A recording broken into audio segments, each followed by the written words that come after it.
everyone. Welcome back to another episode of Creeps, Creatures, and Haunts. Oh my. In this episode, we are going to be discussing a couple different legends. Folklore-ish, whatever you want to call it. We both kind of have one. Again, the same as like with the stories, we really don't know exactly what the other person is going to read. I know what yours is. You said what it is, but I know what it's called, but I have no idea what it is, though. I should say that. Mine, I think, is probably a little more obvious, but it's something that's interested me. We both have one here. We're just going to kind of discuss that and all that kind of thing. And obviously, if you've had any experience with either of these things, make sure you let us know in the comment below. Also, if you're watching this on YouTube, make sure to subscribe to the podcast and vice versa. Podcast, go to the YouTube. And the links for all of those things is going to be in the description of either the video or the podcast, however you're choosing to view or listen to this content. But that being said, I guess we'll kind of get into it here. I don't know, do you want to read yours first or go over your legend first here, Kim? Sure. All right, so I actually was watching a show, and they mentioned this, and I was intrigued by it, and I needed to find more information. And then we started talking about, well, why don't we do legends and stuff like that? And I'm like, well, this is perfect. I heard about this on another show, and I just was like, I want to do this, because it just sounds so weird that it intrigued me very much. Just because the name is funny. It's Pukwudgie? Pukwudgies? Pukwudgies? Pukwudgies. I guess it's pronounced like a B, but it's spelled with a P. Pukwudgies. I don't know. It's a Native American folklore. What a thing. Yeah. And it's supposed to be these little, quote unquote, little wild man of the woods that vanishes. Okay. They're supposed to be like between 2 and 3 feet tall. They're Delaware and Wampanoag folklore. A lot of Native American tribes actually talk about this and stuff like that. Interesting fact, apparently it's a house name for the American Hogwarts in the Harry Potter books. Apparently it's mentioned in one of the books, or in the Pottermore universe or whatever. It is actually one of the names of the houses, which I thought was kind of cool. They like to kidnap people, push them off cliffs, attack their victims with short knives and spears, use sand to blind people, basically just lure people to their deaths. Mostly it's people who have disrespected them. So if they think that you've been disrespectful to nature, so to speak, they don't like that. They're going to come after you, and they're going to do stuff. Yeah. So that was, I just thought it was really intriguing. Like, it's like, I don't know, I guess you would call it like gnomes, bad cousin. That's the word I'm looking for. Yeah, they sound like an evil little gnome. Which, I mean, let's be honest, gnomes are pretty creepy. I never understood people that collect garden gnomes. I don't know. That they're awful. They're creepy. They're really creepy. I like them though. Like whole gnome gardens. Like the garden part's cool. Yeah. Not the gnome part though. Well, there actually used to be a show on, and one of the characters was actually a gnome, and the gnomes were known for stealing things. And him and his friends, his other gnome friends, would go and rob banks and stuff. And even in one of the episodes, he was dressed like a garden gnome. He even had the little hat and everything, and he was standing in somebody's yard pretending to be a garden gnome, so he could go and rob the house later. That what? Yeah. So when they cosplayed as a garden gnome to rob someone. Yes, even though they were actually technically a gnome, they dressed up like a garden gnome to hide in this person's yard. Yeah, it was kind of funny. If you want to look for it, I don't know if it's streaming or anything. It was Special Unit 2. It was on UPN, I believe, back in early 2000s. And it was basically a show about mythical creatures and the police force that polices them. And Carl the Gnome was the character. And yeah, he was very much a character. Fun fact, I was just reading more things about the Pukwudgie things here. They're commonly found in areas and other forms of paranormal activity. They have been sighted near Fall River, which is close to the home of Lizzie Borden. Oh, that's who did it. That's who did That's it. who They did never it. they never really did they ever prove? I don't know if they ever actually proved. Could you imagine? They're like, hey, come down here so I can hex you. She's, Because they're only this tall. maybe they brought a step stool. They They stood on each other's shoulders. yeah, that would actually be an effective be, way. Yeah, that would actually be a really good effective way. They could each have an axe. Yeah. Just be on each other's shoulders and go like that. I mean, I think there's something slightly terrifying about something that's like small, but also like because like they can get places. Deadly. Yeah. Yeah, they can like crawl into your little cabinets. And If a get little 3-foot tall person's coming at me with a spear, yeah, I'm gonna be afraid. I'm gonna be like, no, There's that whole thanks. short film that's like infamous. It's like a little tribal thing. It like chases her, like rides the cat and stuff. Oh, what's that called? Yeah, I forget what it was a part of. Oh, I don't know. I don't remember. I know there was that. Well, no, those are little puppets, but Well, it wasn't like a real. It was like a little. Let's see here. Short tribal man. Terror. Google. It's a thing. I don't know. If you know what I'm talking about, tell me, because I can't think of the name of it. But it was like a. I've seen it as a meme a lot as well, but it's like a part of like a small anthology thing. Anyways, but Pukwudgies. I mean, they kind of sound like mystical. So I mean, are these actual things? Like, has anyone ever like been sighted near Moundsville State Penitentiary? yeah, like because like there's Native Americans there and there's mounds and stuff like Okay. that. Yeah, it's very big in the Native American culture. I couldn't find anybody saying that they actually saw these things, but Ooh, there's a rendition of one. yeah, they're pretty gruesome looking. Yeah, picture he's looking at it looks It like looks a like porcupine. Sonic the Hedgehog. It was like Sonic the Hedgehog with a witch nose. That's what Yeah. this looks like. Person of awareness. Yeah, wasn't that fun? Huh. But yeah, I was just curious if people still see them or not at all. That's just kind of like... You should make that more popular. Everyone goes Bigfoot hunting, but like, what about going... go looking for some Pukwudgies, yeah. Mm. I want like a bumper sticker. Instead of Bigfoot, it just says like... Hunting for Pukwudgie. Hunting for Pukwudgie, and that's fun. That'd be cool. So the thing that I brought here is I think it's a pretty well-known thing, the black-eyed children, but I never really looked much into it.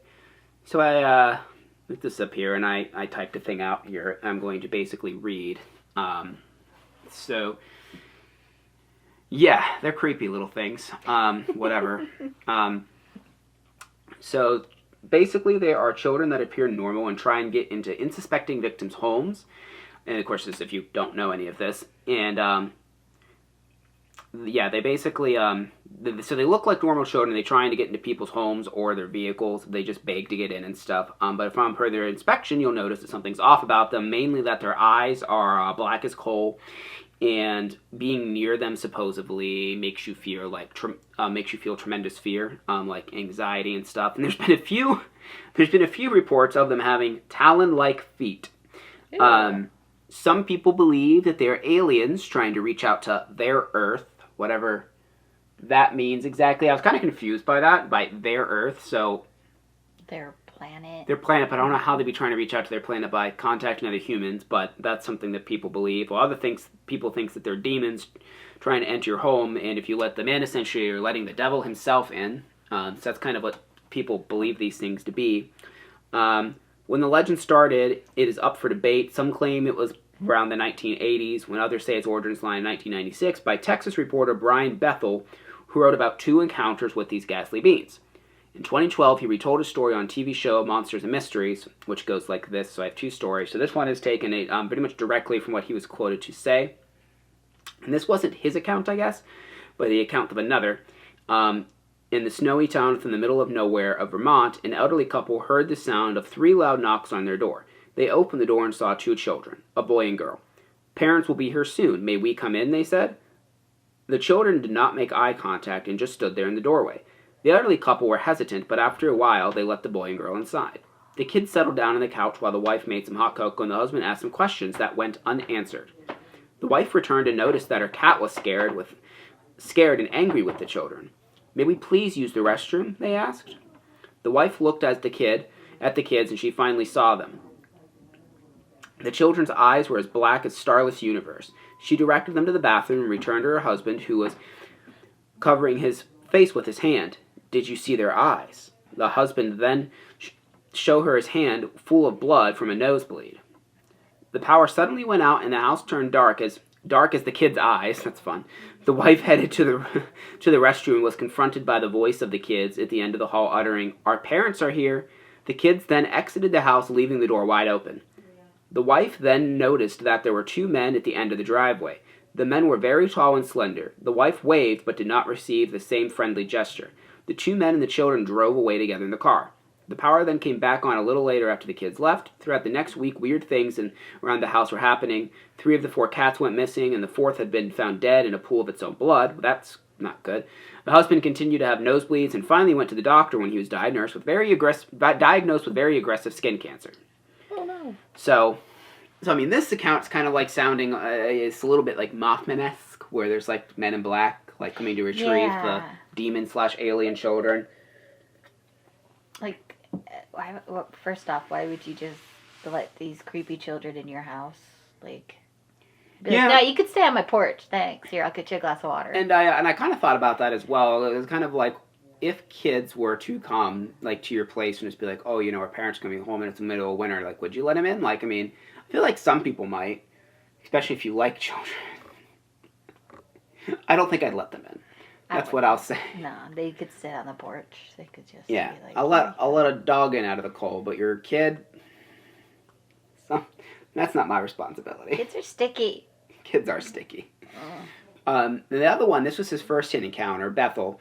His first-hand encounter happened on a drive home one night while driving home. He pulled into a movie theater parking lot to write a check. Kind of a weird thing.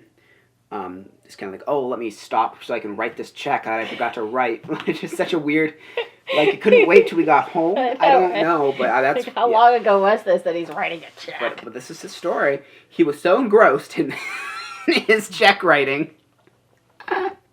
He was just enthralled in this check. He'd never seen a check. Oh, man. God, this check. I just can't get enough. The kittens and puppies on this check are just fantastic. But he was so engrossed in the check that he didn't notice the 2 young boys walk up to his car until they tapped onto his window. He rolled down his windows when he then experienced an unexplainable, soul-racking fear, so he says. Yeah. The older of the boys stated that they wanted to see a movie but forgot their money at home and needed a ride. Like, go get the money, then bring him back, essentially. Not sure about Bethel that it was fine to take them home because it wouldn't take long and they were just kids and didn't have a gun. He found that statement to be very odd. Yeah, really. Yeah, like the kids are just imagine have like, a gun. Like, okay, no, yeah, like imagine just, whatever. Yeah, you can let me in, sir. I don't have a gun. I promise. Like, oh, okay. I do have this knife. No gun though. Yeah. He found that statement to be very odd, and also noticed the movie showing time had started a while ago, so by the time he would get them back, it would already be over. He states that when he broke eye contact with them, fear overtook him, and only then did their eyes turn fully black. So I'm assuming this is like a peripheral vision kind of thing. Like he looked away and like noticed that their eyes turned black, or I don't know if he like looked back at them and their eyes were black, or like, hey, we're demon children. Like, I'm not really sure, but so when he looked away from him, that's when their eyes went black. The older boy began to get frustrated with Bethel when he made excuses as to why he couldn't give them a ride, and the boy expressed he couldn't get in unless he said it was okay. Bethel still stands by the story. So now it's almost like, and this is another theory that I saw some people think they're like vampires or something. Yeah, you can't get in unless you're invited. Right. And, I don't know, like the old couple, I mean, they just kind of let it in, so I guess it's fine, I don't know. But I'll be like, yeah, okay, good, yeah, I'm not going to tell you to get in, that's fine, you can just stay out there, like... Stay out there.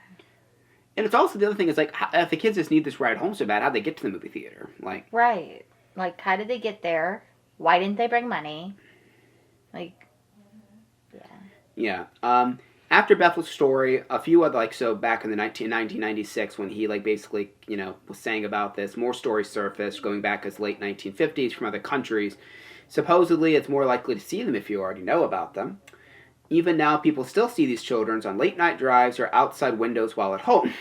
People who have sleep paralysis, oh, this is fun, episode claim to see them standing at the corner of the room or waking up at night feeling a watching presence only to see one of those children hiding in the shadow in the corner of the room. Now that you know about them as well, maybe you'll see them too. Yay! Yeah. Oh, yay! Yay! Sleep paralysis demon children. Oh. So, they're just everywhere, I guess. So, they're aliens, they're sleep paralysis demons, they're regular old demons, and they're aliens. Jeez. Just Yeah. And opportunity children, I guess. Yeah, sleep paralysis is one of the most terrifying things. We'll be doing an episode about that at some point in the future. You bet your ass on that. I've actually had an experience with that, so. I have as well, slightly. I don't remember it too well anymore. I don't remember much of it. I just remember, every stereotypical thing that happens in those stories that pretty much happened, and I was just Which is really odd, and we're not going to go too much into it just because I want to say that for another episode. But yeah, it does seem, it's weird how, there's a great documentary on Netflix, I think it was, that I saw it. It's a really freaky thing. I don't remember the name of it because I didn't plan on talking about it, but if you type in sleep paralysis documentaries Netflix, I'm sure you'll find it. It's really, really creepy. But yeah, when I had it, I don't remember if I saw the typical people thing or the creepy demon things that you see. It was more of just I was laying there and just that. I knew, and I guess this happens to me a lot too in dreams, I guess. I become aware that I'm in a dream or that I'm having a nightmare. Yeah. And I can't wake up from the nightmare, and I want to because I know I'm asleep and I'm trying to wake up. No matter what I do, I can't wake up from the nightmare. It's a really weird thing. Yeah. I don't know if that's a normal thing for people to experience, but I definitely... but I have had sleep paralysis too, where I'm actually looking at the room, or at least I think I'm looking at the room. Maybe I'm actually asleep envisioning the room. But you know that you're awake and you just can't move. Yeah. It's kind of terrifying feeling. Oh. Yeah. Yeah. It's pretty freaky. But, yeah, black-eyed children, I don't know. Yeah. Don't let kids in your house. Yeah, especially not if their eyes are black. But I guess they can sticky. change them. Yeah, or sticky. Stickier black eyes. I mean, the sticky thing is basically all of them. Yeah. So, but yeah, I don't know. The whole thing, I don't know how much I believe the black-eyed children thing. It kind of reads almost as if it was a creepypasta or something. But I'd be curious to know if any of you have ever had, an experience. Yeah. With that. Let Feel us free know. to DM us or comment on YouTube or whatever if you want, or you can direct messages through our Facebook, which is linked. It's kind of interesting, though. I know I've seen it on... I feel like I've actually seen this TV show that was talked about. Yeah, I've seen it on a few shows where they've talked about it, and I didn't know the full extent of it. I just knew that they were they were just these children that wanted to get into your house, and they had black eyes and very Children of the Damned kind of creepiness. Yeah. They all look the same and stuff. Or just seeing them places, which is weird too because none of the accounts ever the children ever really do much. They just kind of want to come inside for a little while, then they just tend to leave. You never hear of them doing anything necessarily malicious. I mean, it's obviously insinuated. It's obviously insinuated in the one story that they might have been the responsibility of this guy having cancer. Did they cause that, or are they alien things, or maybe their power so strong that I don't know. Something like that. So those were our legends that we're talking about today. We'd like to do more of these. So if you have one that you'd like us to do some research on and talk about, and maybe you just don't want to look for the information, but you want to know more about it, let us know. We'll go look into it. Or for something interesting that you would like us to talk about, so maybe more people can kind of find out about it too. It's interesting. We'll probably do a couple more legends per episode. Like I said, we're just still getting started with all of this stuff, so kind of still in its infancy. You bet there will be some alien things going on too. Oh, Some yeah. alien stories. I love alien stories. We haven't really done anything with alien stories yet, but I love aliens. That's another thing. If you do have, we also do the creepy story thing. If you want to submit us creepy stories, definitely do that, and let us know if you want to be credited for. If you want to remain anonymous. Anonymous. Yeah, anonymous. Let us know that as well. All right, and that's going to do it for this episode. Thank you guys very much for watching or listening. And we will see you, talk to you, speak at you in the next episode. We'll do things in the next episode. We'll do things. We'll sit here on our chairs and talk about stuff for a while. All right, bye. Bye.